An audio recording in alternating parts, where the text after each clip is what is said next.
之外，有30分貢獻。勇士最後大勝136-115，開季成績8勝2負。今個賽季2次同湖人碰頭都係由勇士贏出。無線電視記者吳天成報道。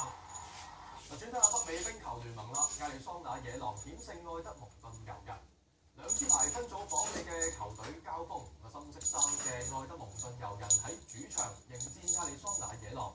第一節，野狼憑住哥姆尼嘅呢球遠射打開紀錄。